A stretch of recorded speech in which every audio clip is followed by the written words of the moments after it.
Satu ND, kanal informasi dan inspirasi.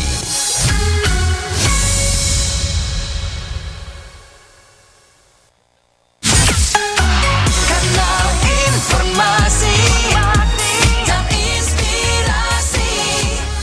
Pro 1.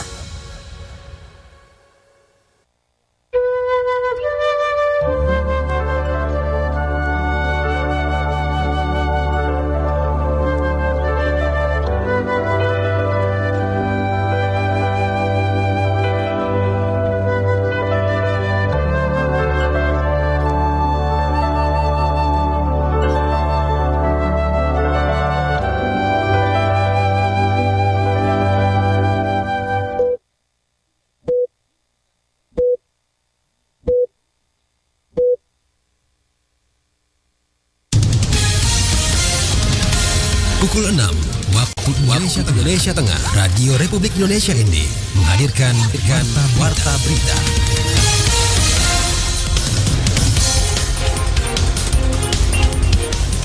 Selamat pagi saudara, Anda mendengarkan Warta Berita Daerah RRI ND edisi Rabu 5 Februari 2025.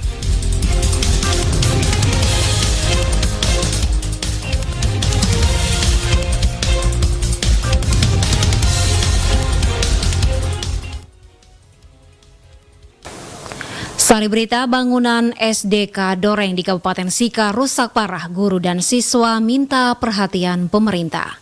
PSND persiapkan 25 pemain untuk turnamen FTMC Kupang. Bersama saya Angela But, inilah berita selengkapnya.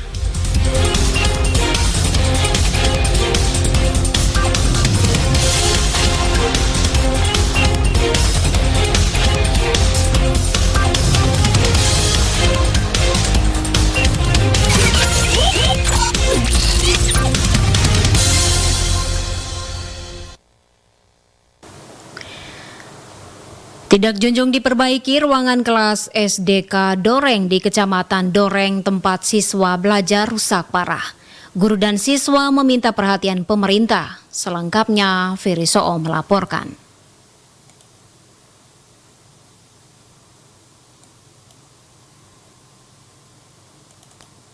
Hujan tembus sampai di dalam ruangan kelas, terdiri dari 6 ruang belajar siswa dan 1 gedung perpustakaan. Akibat ruangan kelas rusak parah, para siswa SDK Doreng, Kabupaten Sika, Nusa Tenggara Timur terpaksa belajar di bawah hujan akibat atap sekolah yang rusak parah. Kepala Sekolah SDK Doreng Matius Mitan mengatakan kerusakan gedung sekolah sudah terjadi sejak tahun 2019 dan tidak kunjung diperbaiki, sehingga para siswa terpaksa belajar di guyuran hujan jika terjadi hujan lebat. Kerusakan parah berada di 6 ruangan kelas dan 1 ruangan perpustakaan. Selain atap sekolah, pintu jendela hingga plafon sekolah pun rusak parah. Matius mengatakan di musim hujan tidak jarang kegiatan belajar mengajar dibatalkan untuk menjaga keselamatan para siswa. Sekolah kami berdiri sejak tahun 1947. Sudah lama berdiri hingga pada saat ini kondisi sekolah kami dalam keadaan rusak berat.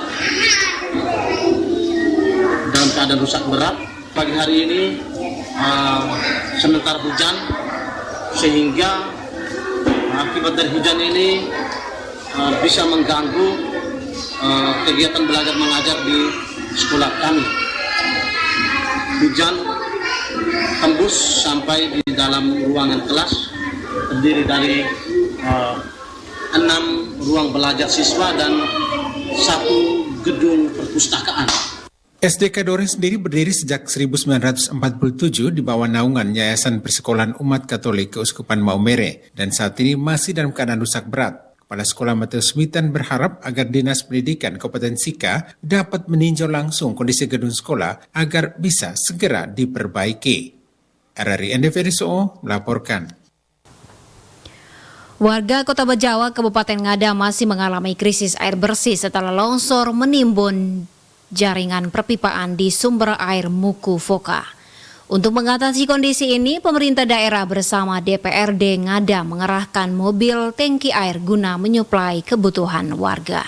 Laporan Oris Goti. Ada dari BPBD, dari Dinas Sosial, dari BLH. Sudah lebih dari seminggu warga Kota Bajawa mengalami kesulitan mendapatkan air bersih. Gangguan ini terjadi setelah longsor menutupi jaringan perpipaan di sumber air Mukofoka menyebabkan pasokan dari Perumda Air Minum Ngada terhenti. Sebagai langkah darurat, DPRD Ngada bersama pemerintah daerah mengerahkan 5 unit mobil tangki air untuk menyuplai air ke bak penampungan utama sebelum didistribusikan ke pelanggan. Ketua DPRD Ngada, Romi Juji, mengatakan pendistribusian air ini akan menyesuaikan kapasitas bak dan kebutuhan masyarakat. Solusinya itu tuh mengaliri air kembali ke masyarakat lewat jalur PDAM, yaitu dengan menyediakan air di bak penampung yang bak utama lah, bak untuk menyuplai ke masyarakat dengan pasokan air itu yang disediakan dari mobil-mobil tangki yang diangkut. Tangki ini dari pemerintah, ada dari BPBD, dari Dinas Sosial, dari BLH, juga dari PDAM sendiri, kurang lebih 5. Nah, itu untuk memasuk sesuai dengan kapasitas bak yang ada. Keputusan ini diambil dalam rapat yang digelar di kantor Dinas PUPR Ngada yang dihadiri pimpinan DPRD, anggota Dewan, serta perwakilan pemerintah daerah pada 3 Februari. Distribusi air menggunakan mobil tangki telah dimulai sejak Selasa kemarin. Sementara DPRD Ngada juga mengajak pihak lain untuk membantu, termasuk dengan menyumbangkan air minum kemasan bagi warga yang terdampak. Di sisi lain, tim teknis dari Perumda Air Minum Ngada masih berupaya memulihkan sumber air Mukofoka dengan membersihkan material longsor yang menutupi jaringan perpipaan dan mengevaluasi kemungkinan kerusakan infrastruktur. Ketua DPRD Ngada, Romi Juji, juga mendesak pemerintah daerah menetapkan status siaga darurat bencana agar penanganan dapat dilakukan lebih serius, termasuk pengalokasian dana melalui belanja tak terduga atau BTT. Diperlukan karena ini semua pihak harus terlibat, terus tentunya dalam satu kerangka koordinasi yang sama bersama dengan pemerintah.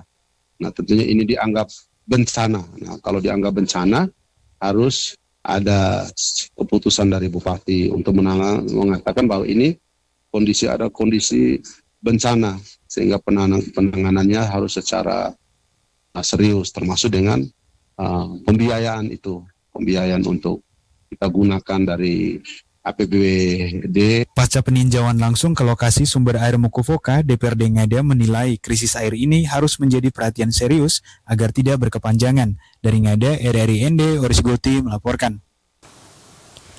Kantor Kesyah Bandaraan dan Otoritas Pelabuhan Kelas 3 Labuan Bajo keluarkan pemberitahuan kepada pelaut terkait antisipasi cuaca buruk. Selengkapnya Epi Wahab melaporkan.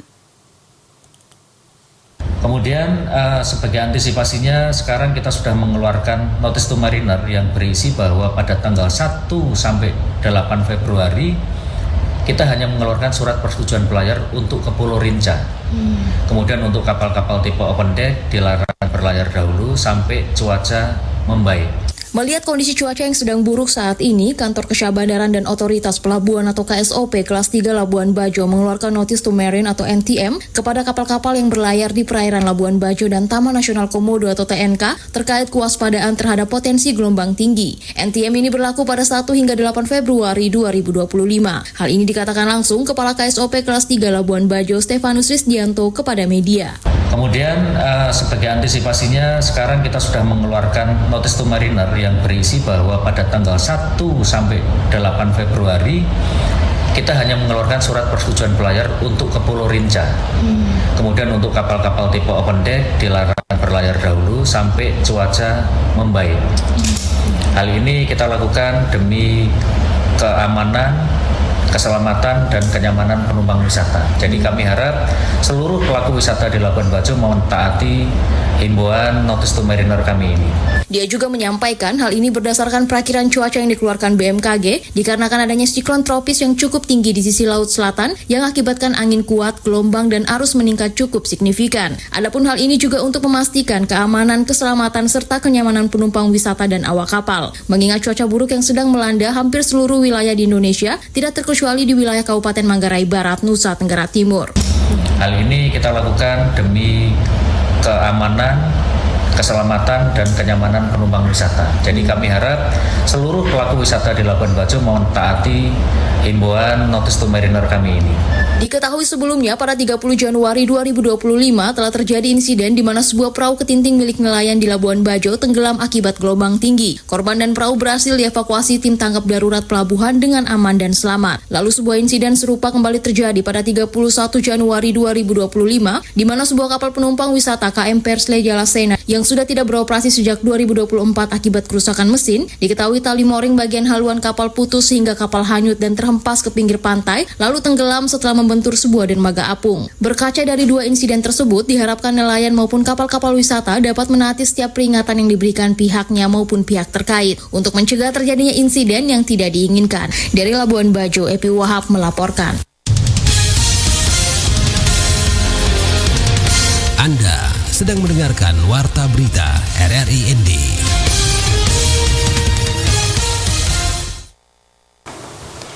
Harga ikan basah di 3 lokasi pasar dalam kota ND maupun di sejumlah pasar di wilayah ibu kota kecamatan beberapa pekan terakhir mengalami kenaikan yang cukup signifikan. Laporan Rovinus Mula. Kenaikan harga ikan basah tersebut sebagai akibat cuaca buruk yang melanda perairan Pulau Flores umumnya dan Kabupaten Ende khususnya sejak awal Januari 2025 lalu.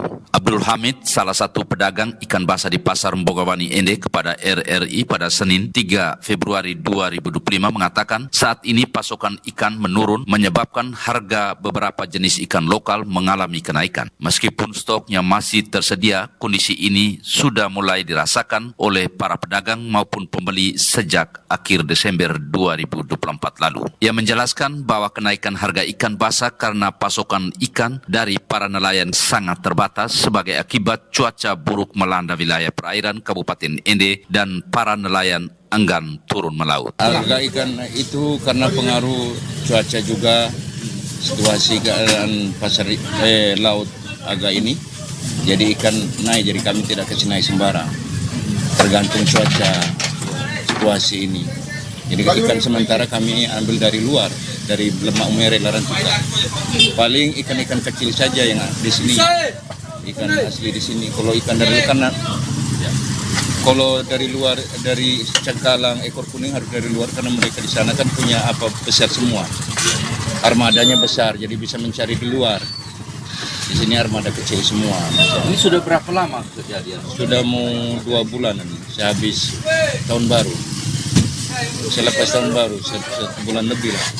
Kalau dari kabupaten lain kayak Sika, Larantuka punya, Flores Timur punya armada besar semua, Pak. Abdul menambahkan, untuk memenuhi kebutuhan masyarakat, pembeli, para pedagang terpaksa harus mendatangkan pasokan ikan basah dari luar wilayah, yakni dari Kabupaten Sika dan Kabupaten Flores Timur, karena pasokan ikan di Ende sangat terbatas. Lanjut Abdul, kondisi ini sudah lama, hampir 2 bulan. Jika memasuki musim barat, harga ikan basah pasti naik karena nelayan tidak berani melaut, sementara ikan basah yang didatangkan dari luar daerah, para pedagang menjualnya harus menghitung dengan biaya transportasi. RRI Ender Finisfula melaporkan.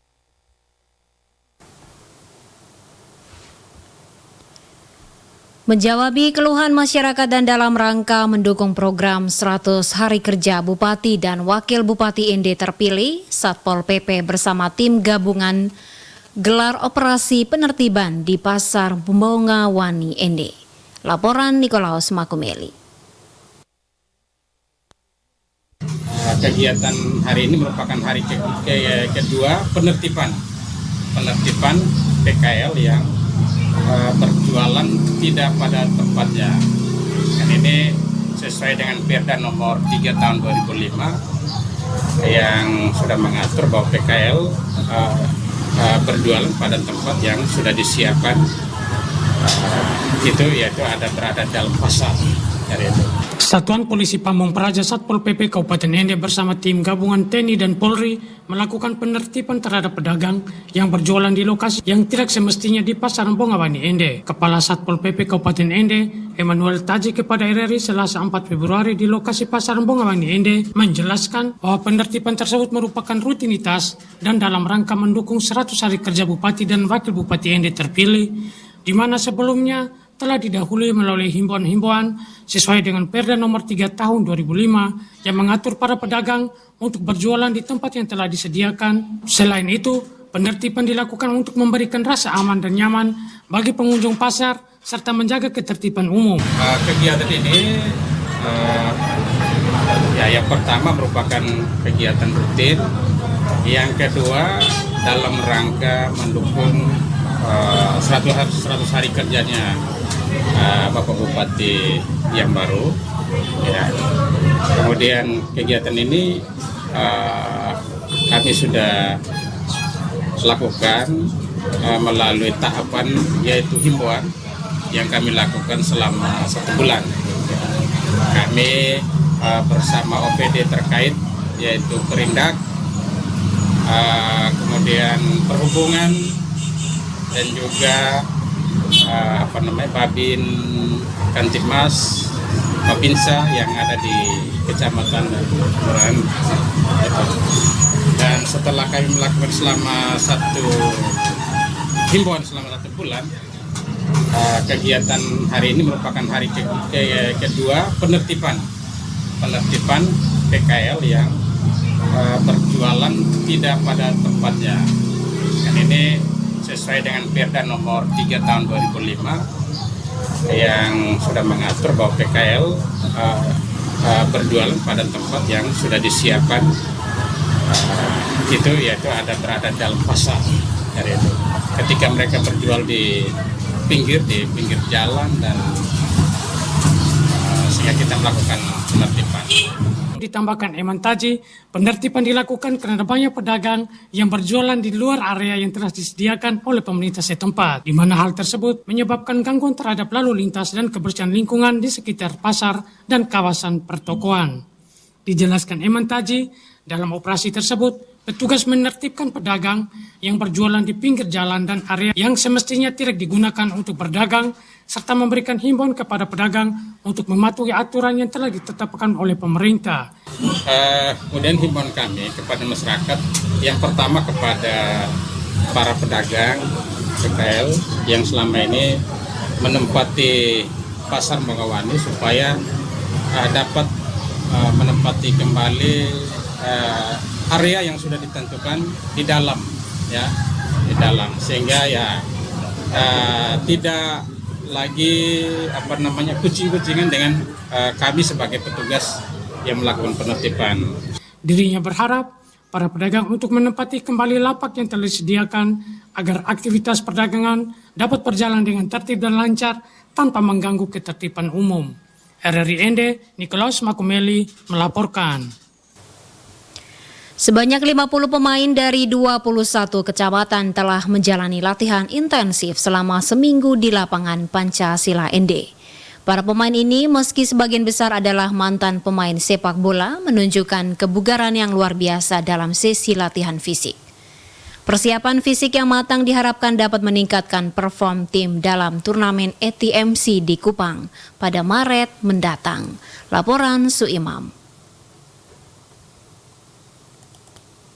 Manajer Persija Ende, Mikel Badeoda mengatakan pelatih tim telah memulai sesi latihan game membagi para pemain menjadi 2 tim untuk bermain. Ini dilakukan untuk melihat siapa saja yang layak masuk dalam tim inti Persija Ende, mengingat hanya 25 pemain yang akan dibawa ke turnamen ETMC. Setiap pertandingan antar pemain ini bertujuan untuk mengukur kemampuan dan kesiapan mereka dalam menghadapi lawan. Dijelaskan, kesiapan tim Persija Ende untuk menghadapi turnamen semakin terjaga dengan strategi yang telah disusun oleh pelatih. Pelatih sangat fokus dalam meramu strategi terbaik yang dapat membantu tim untuk tampil maksimal dan bersaing dengan tim-tim kuat lainnya. Proses latihan dan pengujian kemampuan pemain menjadi langkah penting dalam membentuk tim yang solid. Kami sudah siap, sangat siap. Pelatih Ahmad Fajar meramu strategi bagaimana untuk menghadapi lawan, karena semua tim di Kabupaten ini mengikuti Cup ini tidak mudah. Mereka juga semua sudah berjuang, sudah melatih bersama-sama. Tentu nama besar, mutu PSND ini punya punya nama besar tersendiri untuk sepak bola NTT. Saya kira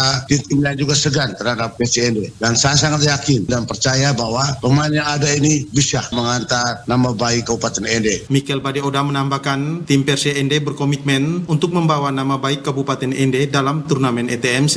Dengan persiapan yang matang dan semangat juang para pemain, tim ini berharap dapat memberikan yang terbaik dan meraih hasil gemilang di ajang yang akan berlangsung di Kupang.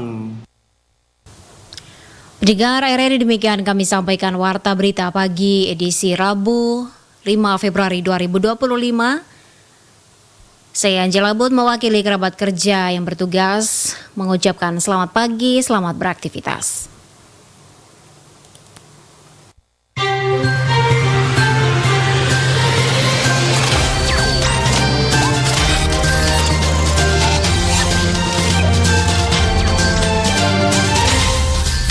Terima kasih Anda telah mengikuti Warta Berita RRI ND.